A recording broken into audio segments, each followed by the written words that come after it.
Сотрудниками госавтоинспекции в результате проведенных профмероприятий выявлено 18 нетрезвых водителей. По алкогольному опьянению управляли автомобилями, лишены водительских удостоверений на 6 месяцев 14 граждан. Гулия Омар Георгиевич, 1992 года рождения, проживающий в городе Гудаута. Богатырев Азамат Алимович, 1975 года рождения, проживающий в городе Сухум. Бачава Рустам Руставелович, 1987 года рождения, проживающий в городе Учимчира. Тропина Елена Владимировна, 1981 года рождения, проживающая в городе Гагра. Сурогин Павел Александрович, 1981 года рождения, житель города Челябинск. Тарба Юрий Юрьевич, 1979 года рождения, проживающий в городе Пицунда. Пабба Инал Резуевич, 1999 года рождения, проживающий в городе Гагра.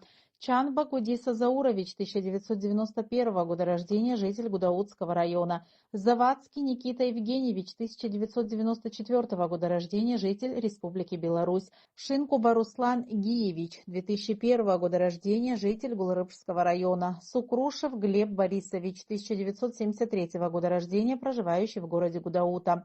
Алексанян Самвел Мигранович, 1996 года рождения, житель Гагрского района.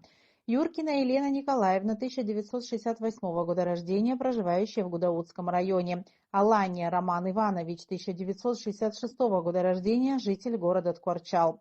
Сангуля Адамур Валерьевич, 1982 года рождения, житель Чемчирского района, лишен водительского удостоверения на год за повторное нарушение. Алонова Избек Рывшанович, 2003 года рождения, проживающий в городе Сухум, за управление транспортом в алкогольном опьянении без права, арестован на 15 суток. Амич Бастан Алмасович, 2004 года рождения, житель города Учимчир, административно осужден на 15 суток за вождение без права в наркотическом опьянении.